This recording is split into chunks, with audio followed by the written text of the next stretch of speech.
ओम शांति। आज 29 अप्रैल 2022 के बाबा के अनमोल मधुर महावाक्य सुनेंगे। आज की मुरली में बाबा ने अंतिम समय का दृश्य क्या होगा उसके विषय में स्पष्टीकरण किया है। बाबा कहे, अंतिम समय मेजॉरिटी आत्माएं घर जाएंगी, बाकी कुछ आत्माएं बचेंगी जो सफाई करेगी और नई दुनिया की तैयारी करेगी। फिर कहा जाता है, जहां जीत वहां जन्म। तो बाबा कहे, जीत तो भारत की है, बाकी सब तो खलास हो जाएंगे। तो फिर कुछ राजाएं, धनवान आदि बचेंगे जिनके पास कुछ आत्माएं जन्म लेंगी और जहां से नई दुनिया आरंभ होगी। इसीलिए बाबा कहते हैं कि बच्चे, तुमसे एक ही मदद चाहिए, पवित्रता की। कुछ भी हो जाए, तुम्हें पवित्र जरूर बनना है, चाहे उसके लिए कुछ सहन भी करना पड़े तो भी बाबा कहे पवित्र जरूर बनना है। सुनते हैं बाबा के मधुर महावाक्य। ओम शांति। मीठे बच्चे, कुछ भी सहन करना पड़े लेकिन इस अंतिम जन्म में पवित्र जरूर बनना है। बाप को पवित्रता की ही मदद चाहिए। आज की मुरली से प्रश्न है, अंतिम दृश्य कौन सा होगा जिसे समझने के लिए अच्छी विशाल बुद्धि चाहिए? उत्तर है, अंतिम दृश्य सबके वापस जाने का है। कहा जाता है, राम गयो, रावण गयो, गयो बहु परिवार। बाकी सृष्टि की सफाई करने वाले, नई दुनिया की तैयारी करने वाले थोड़े बचेंगे। कुछ आत्माएं सफाई करने के लिए और कुछ आत्माएं नई दुनिया की तैयारी करने के लिए बचेंगे। हम भी जाएंगे। फिर जहां जीत वहां जन्म होगा। भारत में ही जीत होगी, बाकी सब खलास हो जाएंगे। राजाएं आदि जो धनवान होंगे वह बचेंगे जिनके पास हमारा जन्म होगा। फिर हम सृष्टि के मालिक बनेंगे। यह समझने के लिए विशाल बुद्धि चाहिए। आज की मुरली से पहले गीत बजा है, नैनहीन को राह दिखाओ प्रभु जी। ओम शांति। बच्चों ने गीत सुना। कहते हैं, गीत में कहते हैं, हे प्रभु, हम अंधे हैं, दर दर पग पग ठोकरें खाते रहते हैं। अपने को आप ही कहते हैं कि हम अंधे की औलाद अंधे हैं। हे प्रभु, आओ। गुरुओं के दर, मंदिरों के दर पर, नदियों के दर पर धक्के खाते रहते हैं। अर्थ तो नहीं जानते कि हमारा वह बाप है। प्रभु को भी अनेक नाम दे दिए हैं। कहते हैं, निराकार नाम रूप से न्यारा है। अब नाम रूप से न्यारी तो कोई चीज होती नहीं। तुम कहते हो परम पिता परमात्मा कब नाम रूप से न्यारा हो सकता है? बाबा कहे, तुम कहते हो परम पिता परमात्मा कब नाम रूप से न्यारा हो सकता है क्या? मनुष्य यह तो आप ही गाते रहते हैं कि हम अंधे हैं। बाप आकर जब रास्ता बताते हैं तो सज्जे हो जाते हैं। बाप जो ज्ञान का सागर है, वह तुम बच्चों को पढ़ाते हैं। क्या पढ़ाते हैं? मुक्ति, जीवन मुक्ति का रास्ता बताते हैं। और कोई भी साधु, संत, सन्यासी मुक्ति, जीवन मुक्ति का रास्ता नहीं बता सकते, तो उनको गुरु कैसे कह सकते हैं? जब रास्ता नहीं बता सकते तो बाबा कहे तो उनको गुरु कैसे कह सकते? ड्रामा में उनका पार्ट है। साधु संन्यासी महात्माओं का भी पार्ट है। क्या पार्ट है? भारत को पवित्रता पर थमाना है। बल पवित्र तो रहते हैं, परंतु ज्ञान योग से नहीं पवित्र बनते। वो कोई ज्ञान योग से पवित्र नहीं बनते। दवाई खाकर इंद्रियों को मुर्दा बना देते हैं, इसमें कोई ताकत नहीं। ताकत तो तब मिले जब गृहस्थ व्यवहार में रहते व स्त्री पुरुष दोनों स्वयंवर रच शादी कर फिर पवित्र रहे। उसको कहा जाता है बाल ब्रह्मचारी युगल। यहां भी बाप से बल मिलता है।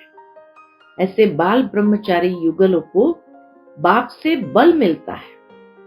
परम पिता परमात्मा ही आकर पवित्र मार्ग स्थापन करते हैं। सतयुग में देवी देवता पवित्र प्रवृत्ति मार्ग वाले थे। उनको पवित्र रहते भी बच्चे थे। बाबा कहे सतयुग में देवी देवता वाले पवित्र प्रवृत्ति मार्ग वाले थे, उनको पवित्र रहते भी बच्चे थे। मनुष्य यह नहीं जानते कि परम पिता परमात्मा कैसे बैठ उन्हों को ताकत देते हैं, जो घर गृहस्थ में रहते भी नंगन नहीं होते। द्रौपदी ने पुकारा था कि यह दुशासन हमको नंगन करते हैं। ऐसे यहां भी बहुत बच्चियां पुकारती हैं। अब परमात्मा आकर 21 जन्मों के लिए नंगन होने से बचाते हैं। द्रौपदी कोई एक नहीं थी, तुम सब द्रौपदियां हो। तुम बच्चों को शिक्षा मिलती है। बल पति तुम्हें मारे पीटे, परंतु तुमको सहन करना है, क्योंकि पवित्र होने बिगर तुम पवित्र दुनिया के मालिक तो बन नहीं सकते। कल्प कल्प तुम माताएं ही शिव शक्तियां बनी हो। जगत अम्बा सरस्वती की शेर पर सवारी दिखाते हैं। यह भी महिमा तुम्हारी है। यह है ही पतित दुनिया अथवा आसुरी दुनिया। पावन दुनिया माना ईश्वरीय दुनिया। तो राम आकर राम राज्य स्थापन करते हैं। पवित्रता फर्स्ट। काम विकार कितना बलवान है। अच्छे अच्छे मनुष्य भी कह देते हैं इम्पॉसिबल है जो कोई पवित्र रह सके।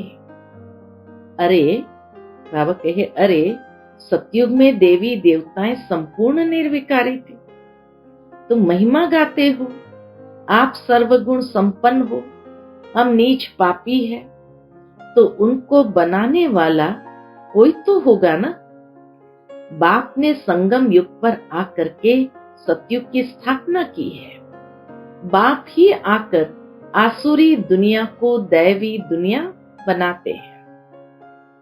लोग तो पतित का अर्थ भी नहीं समझते।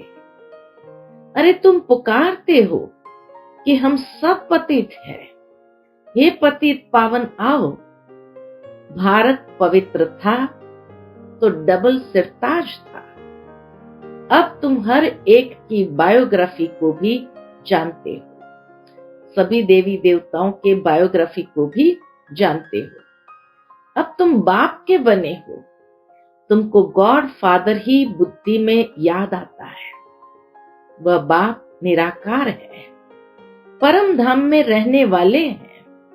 ऐसे बाप को बिल्कुल नहीं जानते। दुनिया के मनुष्य बिल्कुल नहीं जानते। मनुष्य इस समय बहुत दुखी है। मौत का देखो कितना डर लगता है। अब बाप कहते हैं मौत सामने खड़ा है। पहले खून की नदियां बहेगी, फिर दूध की नदियां बहेगी। अब बाप तुमको विषय सागर से निकाल क्षीर सागर में ले जाते हैं। लक्ष्मी नारायण क्षीर सागर सतयुग में है। यहां तो दूध पाने के लिए भी नहीं मिलता, पाउडर मिलता है। यहाँ तो बाबा कहे दूध पानी के लिए भी नहीं मिलता, पाउडर मिलता है। सतयुग में कोई चीज की कमी नहीं रहती। बरोबर भारत पहले स्वर्ग था, अभी नर्क है। एक दो को डसते रहते हैं। शक्ल भी मनुष्य की है, परंतु चलन गंदी है। एक दो में लड़ते झगड़ते रहते हैं।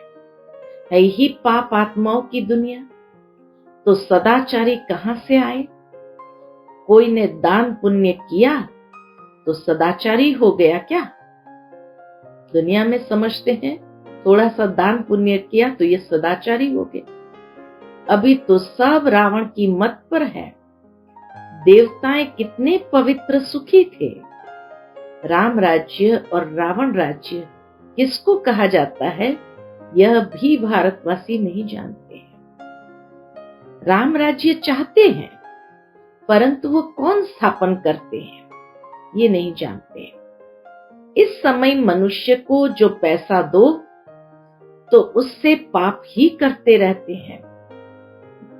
मनुष्य के पास थोड़ा भी पैसा आ गया तो बाबा कहे उससे पाप ही करते हैं, क्योंकि है ही पाप आत्माओं की दुनिया। अब तुमको चलना है बाप की मत पर। हमारा कार्य है एक बाप की श्रीमत पर चलना है। तो बाबा कहे अब तुमको चलना है बाप की मत पर। तुम समझते हो हम तो बाप से वर्षा लेंगे ही, लेकिन ये अंतिम जन्म पवित्र बनो। 63 जन्म तुम विकार में गए हो, अब एक जन्म पवित्रता की मदद करो तो पवित्र रहना पड़ेगा।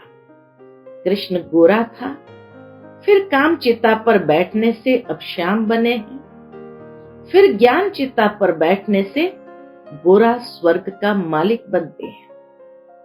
तुम ही देवता थे, अब असुर बन गए हो। यह चक्र है, पूज्य सो फिर पुजारी। सन्यासी कह देते हैं आत्मा सो परमात्मा। सन्यासी कह देते आत्मा सो परमात्मा। रात दिन का फर्क हो गया। ड्रामा अनुसार सबको गिरना ही है। अब तुमको गुरुओं का गुरु, पतियों का पति, बेहद का बाप मिला है, तो उनकी श्रीमत पर चलना है। परमपिता परमात्मा को तो मानते हो ना। शिव जयंती भी मनाते हैं, परंतु समझते नहीं तो शिव बाबा ने क्या आकर किया, कैसे किया। सोमनाथ का इतना बड़ा मंदिर बनाया है, जरूर भारत में ही आए हैं। कैसे आया, क्या किया, कुछ भी बता नहीं सकते। मनुष्य आत्माओं को पूछो, भाई सोमनाथ का इतना बड़ा मंदिर है, शिव जरूर यहाँ आया होगा, क्या किया, कुछ भी बता नहीं सकते। यह भी परंपरा से चला आता है, ये कहेंगे। गंगा का मेला, कुंभ का मेला, कहते हैं परंपरा से चला आता है। यह सब उल्टा बताते हैं। क्या सतयुग में ही दुनिया पतित थी? बाबा पूछते क्या सतयुग में ही दुनिया पतित थी?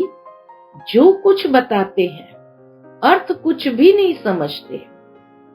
इसको भक्ति मार्ग कहा जाता है। क्राइस्ट आया, फिर कब आएगा कोई को पता ही नहीं है। प्रदर्शनी में तुम हजारों को समझाते हो, फिर भी फोटो में कोई निकलता है। अभी तुम बेहद के बाप से बेहद का वर्षा पाते हो। तुम जानते हो अभी दुनिया बदल रही है।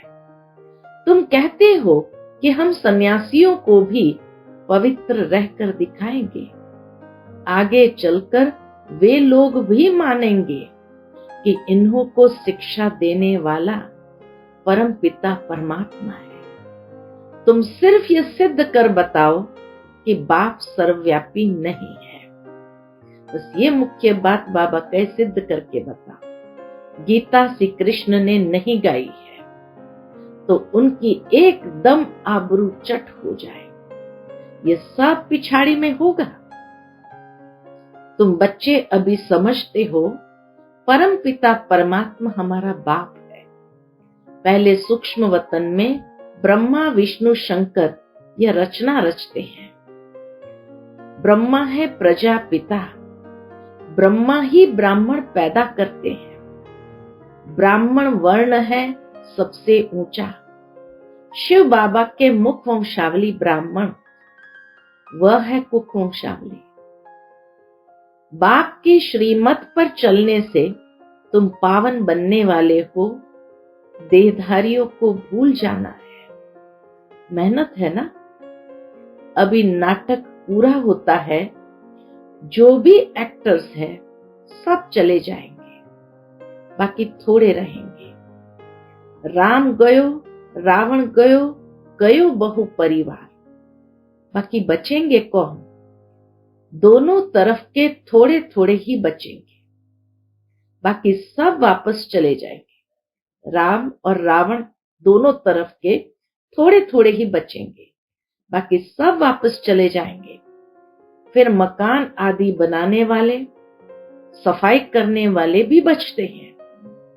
रावण के तरफ से कौन बचता है? मकान बनाने वाले, सफाई करने वाले भी बचते हैं। समय चाहिए ना। हम भी चले जाएंगे। तुमको राजाई में जन्म मिलेगा, वो फिर सफाई करते हैं। बाबा कहे तुम्हें राजाई में जन्म मिलेगा, वो फिर सफाई करते हैं। बाबा ने कहा है जहां जीत वहां जन्म। भारत में ही जीत होगी। जहां जीत वहां जन्म, माना जहां विकारों पर जीत होगी वहां हमारा जन्म होगा। तो भारत में ही जीत होगी, बाकी वह सब खलास हो जाएंगे। राजाएं आदि जो धनवान होंगे वह बचेंगे, जिनके पास तुम जन्म लेंगे। सारी सृष्टि का फिर तुमको मालिक बनना है। ऐसे भी नहीं यहाँ का धन दौलत कोई तुमको वहां काम में आएगा। यहाँ की मिल्कियत तो वर्थ नॉट अ पेनी है। वहां सब कुछ नया बन जाएगा। हीरे जवाहरों की खानियां भरपूर हो जाएगी, नहीं तो महल कहां से बनेंगे। कितनी बुद्धि चाहिए समझने की, विशाल बुद्धि चाहिए समझने की। तुम बच्चे अभी डबल अहिंसक बनते हो। तुम जानते हो कि हम कोई भी हिंसा कर नहीं सकते। यहाँ तो डबल हिंसा है। सतयुग में हिंसा होती ही नहीं, उनको ही स्वर्ग कहा जाता है।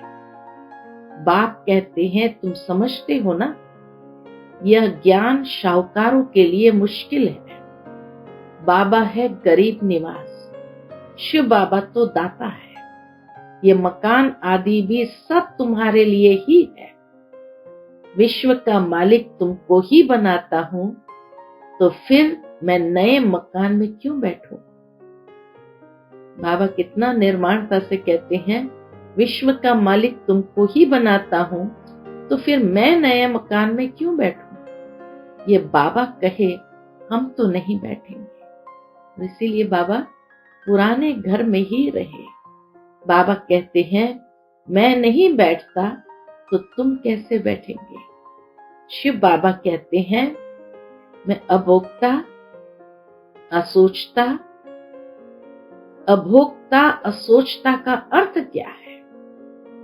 शिव बाबा कहते हैं मैं अभोक्ता असोचता। अभोक्ता असोचता का अर्थ क्या है यह भी तुम ही जानते हो।